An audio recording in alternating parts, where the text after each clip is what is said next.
Hi, welcome back. I'm Mr. Roche P. Ruiz.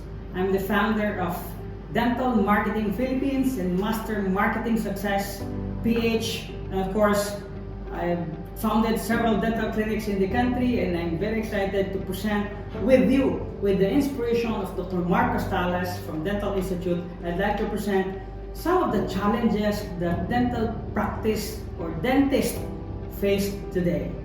One of them, I would like to share with you the biggest obstacle in our lives is the barrier that our minds creates.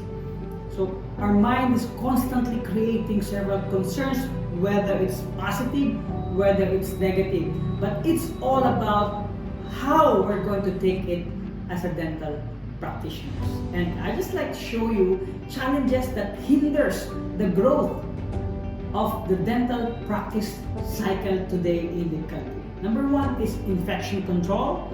Number two is reconfigure dental practice. So probably you know more about infection control, but in here I would just like to try to figure it out on how you can refigure your dental practice in today's endemic. We're done with pandemic. And of course, I'd like to share with you also some of the dental practice dissatisfaction. Please, with your honesty, with all honesty, answer me. How many of you, those who are listening right now, if given a chance, would have chosen different career? You're right. Let's talk about numbers. Okay, infection control. We know for the fact that in regards to infection control, you are exposed to disease 95%, and when you are 99% very near to patients who have that kind of disease, you'll definitely acquire that particular disease. So during pandemic, we're able to arrest some of the issues, but still a lot of dentists suffered from this particular COVID-19. Why? Because the proximity is 99%. So this is really a never-ending battle, never-ending challenges. One of the challenges that we face today. So it's a challenge that it's very hard to combat because 67% of patients are not telling the truth with regards to their sickness, with regards to their illness. They are not telling the truth. Even just an ordinary prophylaxis, you are not allowed to eat fish for the meantime. Then when they get back, it's all inflamed. Then they will tell you that they have not tried fish. Who are you to judge them? But literally, you know for the fact, at the back of your mind, that they are not telling the truth. And 67% of patients are not telling the truth. Next, reconfiguring dental practice. So this is my recommendation in reconfiguring your dental practice. You have to send patients assurance letters. Number two, expanding the in-office and off-office registration process to screen out patients. So you must screen out patients. Number two, using teledentistry such as real-time video consultations to determine if patients' oral health needs can be handled remotely. And you don't give this for free. This is with a fee. And in teledentistry, you'll be able to earn a lot. And that's a fact. Number four, implementing a pre-appointment screening process. I know some of you are doing this, so congratulations. And monthly target for the business and staff.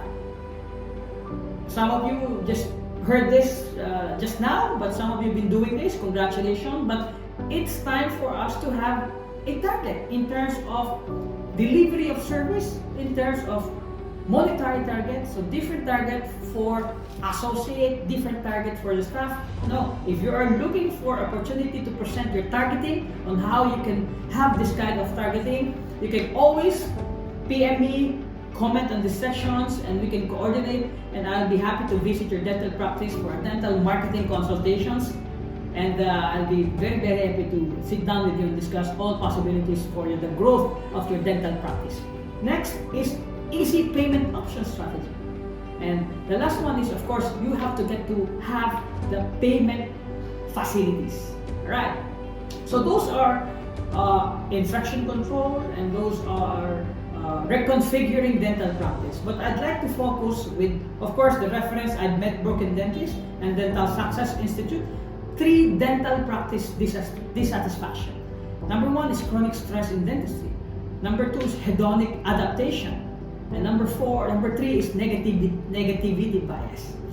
Okay, so just to give you why do patients leave, just to give you a data, 1% they die, 3% they move away, 5% they went to another practice because they were referred by a friend or relative, and 9% they went to another practice because they think, based on their mindset and the branding that they were produced through brain vibration by the dentist to them, no? Because they think the other clinic is better, and 14% dissatisfied with the product or services that we provide. So this is really something very, very scary. It's very hard to repair than to maintain. So as much as possible, you have to maintain that kind of relationship with your patients. But these are just 32%. Where are the rest of 68%? 68% says because of the attitude of a dentist. They were just a number. They are being treated just purely number, purely patient. They were not able to develop friendship or relationship, even professional one. And this is something very, very scary. Next, another statistics you want to know? 97% of the dental clinic in the Philippines are single proprietorship. Of course, 3% are in combination of partnership and corporation. Less than 10% of dentists felt they were adequately prepared for practice ownership after dental school. Shout out to all the dental school.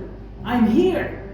No, I used to teach in a university. I'm very much willing again to teach marketing, management in your dental school, because these were never taught in dental school. You were given 3 units, and when we are talking about marketing, this is a 4-year course. And when we are talking about management, there is hard skills and soft skills, and this is also 4-year course. And when we are talking about financial management, this is another 4-year course. Basic accounting, the cash flow, the in and out. And this was never taught in school. And that's why dentists, only 10% were adequately prepared when they sit down in their office, but they still have to look into other details of the dental practice. 82% of dentists reported to consistently experience moderate to severe stress, and 90%, all of you are suffering from musculoskeletal problems. And of course, if you're given a chance, you would have chosen a different career path. But don't you worry, dentistry is a profession that will make money. The profession, it has twofold: it serves community, but at the same time, it gives profitability. So let's talk about chronic stress in dentistry. Okay, so a lot of dentists can, of course, identify with these particular slides that dentistry is hard. You have to be precise, no room for error. Can you imagine, taking off the nerve from the inside? So you have to be precise. And somewhere you are going to talk about, leadership, HR, hiring people, the inflow, the sucks. Stress also activates MNS, sympathetic nervous system, and patient expectations, and of course problematic patients. So you have to know that really stress is part and parcel of dentistry. That's why you just have to manage all the stress. And if you do have a lot of stress, you activate stressor, you activate a certain DNA that triggers and gives you different kinds of disease. Just like, for example, you're able to see just green mango. What happens in your mouth? It secretes mucus, and that is favorable to the growth of bacteria, and that is also something that is happening in the gut. When people are stressed, you do have a stressor, it activates the stress, and it secretes a lot of mucus in the gut, and that is again favorable to the growth of pathogenic bacteria inside the villi, okay, in the gut. And sometimes you feel the migraine, you feel headache, or there will be constipation, and so on. So when you experience acute stress, your body activates a pathway called SNS. Next, hedonic adaptation. You have a life. I mean, Hedonic adaptation refers to the notion that after negative or positive, usually positive, for example, you're able to set a target of 300,000 and you are in just 3 weeks time, you're able to hit 290,000, so more or less 10,000 na lang. And after a day, you're able to hit 300,000 and you don't celebrate. You have to celebrate small wins. But what will happen? What is actually happening in your dental practice? We're not able to celebrate and you're setting another target right away. So you are not giving yourself a break. There's what we call the happiness set point. You have to enjoy life. What you should do is celebrate small wins every time that you're able to hit that success in your dental practice. Right? So this is what we call happiness set point. Target goal, you have a life, don't kill yourself, you have a life. So just enjoy every success that you are having in your dental practice. And these are some of the things that I'd like you to remember. Take your employees or family out for coffee or dinner. Do something special for yourself. Sleep. Buy something you usually wouldn't. Take a day off or give your employees a day off. Have a sleep.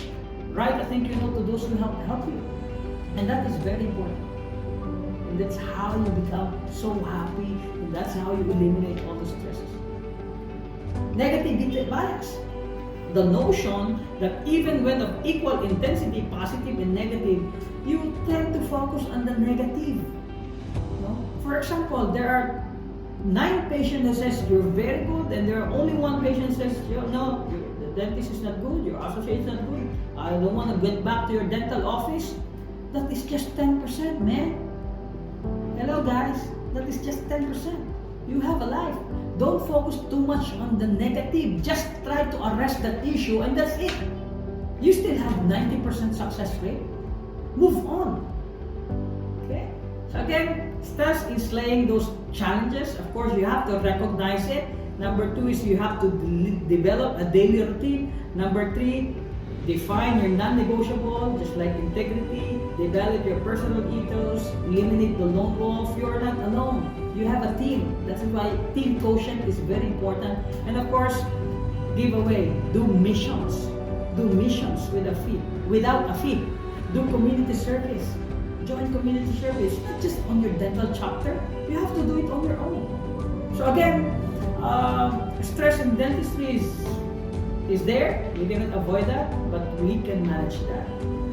So with that, I'd like to just remember that you never get a second chance to make a good first impression. Thank you very much and appreciate you.